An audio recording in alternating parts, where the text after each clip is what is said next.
Manyan matakan sojin da ƙasar Amurka ta ɗauka a kan wasu manyan mutane guda uku a duniya wanda ya girgiza duniya, Saddam Hussein na ƙasar Iraki da kuma Muammar Gaddafi na ƙasar Libya da kuma Usama bin Laden shugaban Al-Qaida. Wannan matakin soji da aka ɗauka duniya ta ga yadda abin ya faru, duk da Amurka akwai abubuwan da ta ringa faɗa a kai wanda har yanzu akwai shakku a kansa. Irin wannan matakin da suka ɗauka a kan waɗannan mutane, Gaddafi, Saddam Hussein, Usama bin Laden, irin shi suke so su ɗauka a kan ƙasar Iran na matakin soji, amma kuma abin ya faskare su sun gagara har yanzu. Ku biyo mu domin jin wannan rahoto, wannan matakin soji da aka ɗauka a kan waɗannan mutane guda uku a duniya wanda abin ya girgiza duniya, kuma wato a yanzu suke ƙoƙarin ɗaukar irin wannan mataki a kan ƙasar Iran.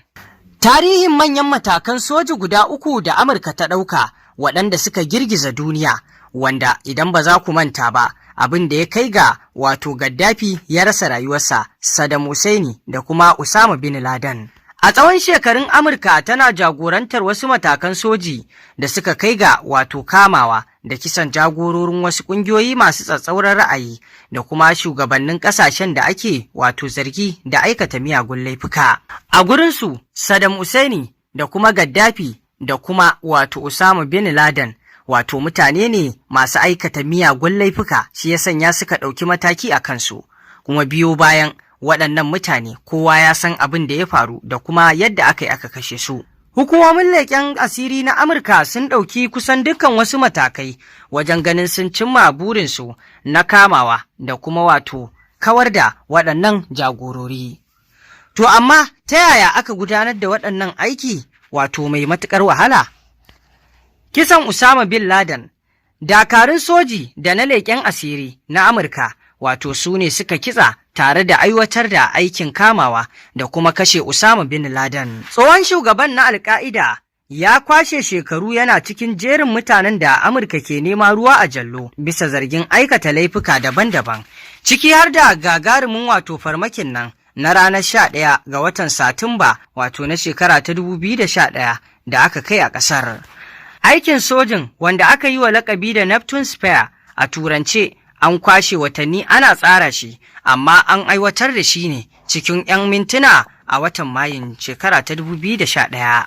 Wata runduna ta musamman da dakarun Amurka ta ce ta tashi da tsakar dare daga cikin ƙasar Afghanistan ta yi tafiyar kilomita 192 zuwa Pakistan, inda Usama bin Laden ke ɓuya.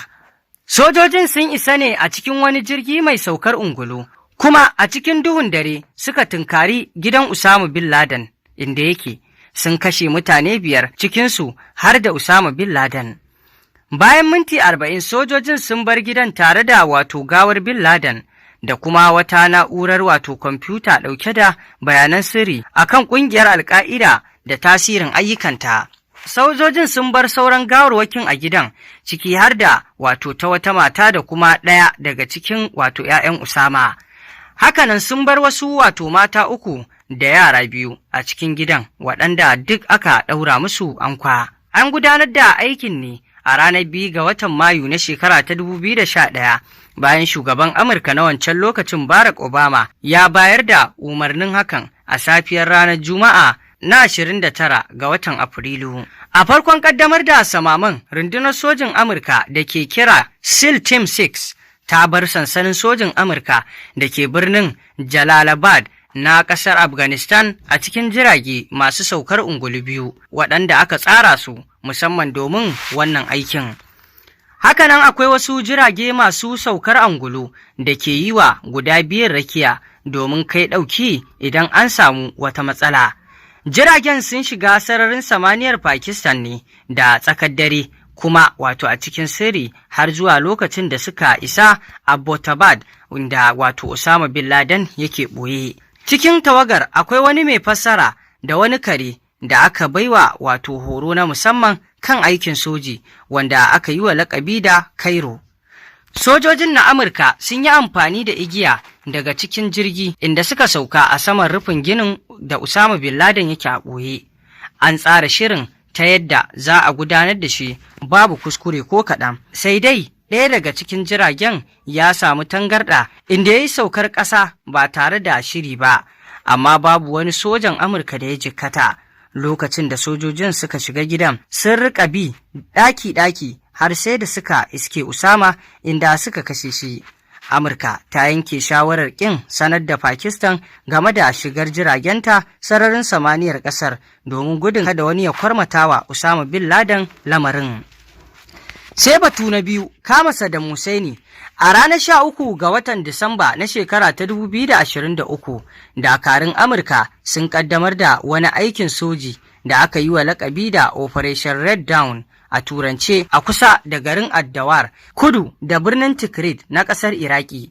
Wannan aiki ne ya kai ga kama shugaban ƙasar Iraki na wancan lokacin Saddam Hussein da ransa bayan kawar da Saddam daga kan mulki sa'ilin yakin Iraki. Sai sojojin Amurka suka kaddamar da gagarumin aikin kama Saddam da sauran jami'an da suka yi aiki ƙarƙashin gwamnatinsa. An kwashe watanni ana aikin inda aka rika tattara bayanai daga mutane daban-daban ciki har da fursunoni da sojoji da kuma fararen hula.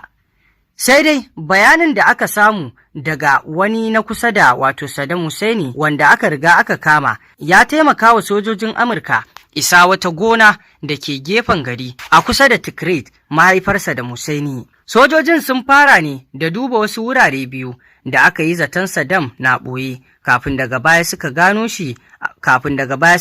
shi a wani ramin ƙarƙashin ƙasa.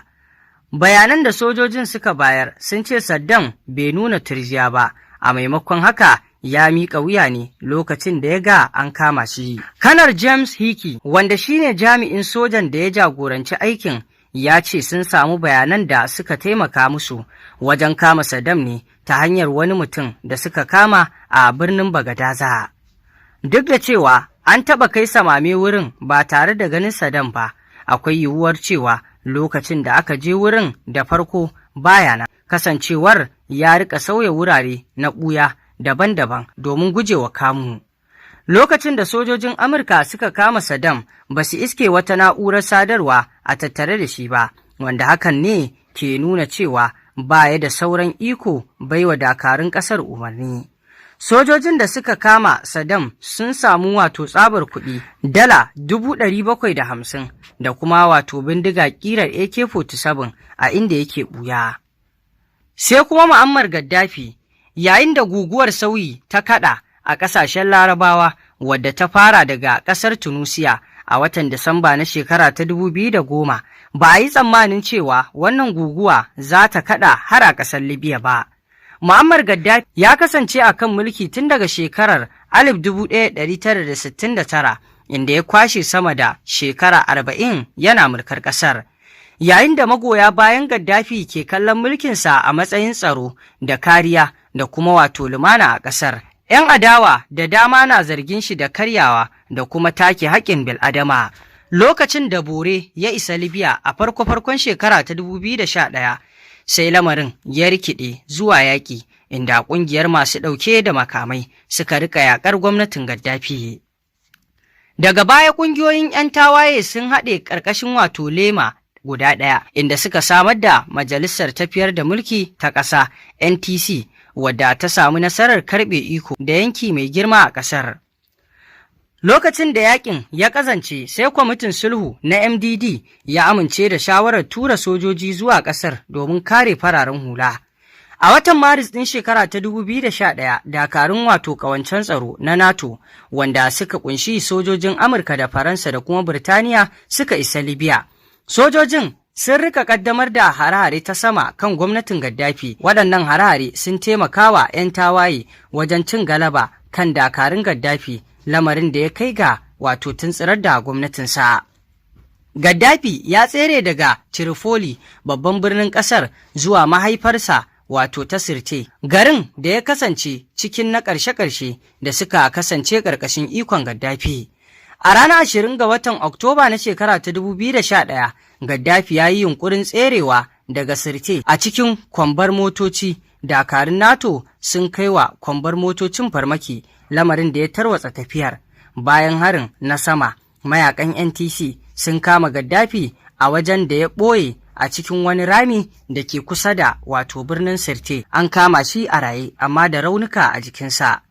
Ya rasu jim kaɗan bayan kama shi, sai dai har yanzu babu tabbacin bayani kan abin da ya yi sanadiyar mutuwar tasa. To a taƙaice dai, kamar yadda kuka ji, wannan su ne manya-manyan matakan soji da ƙasar nan ta Amurka ta ɗauka akan waɗannan mutane guda uku.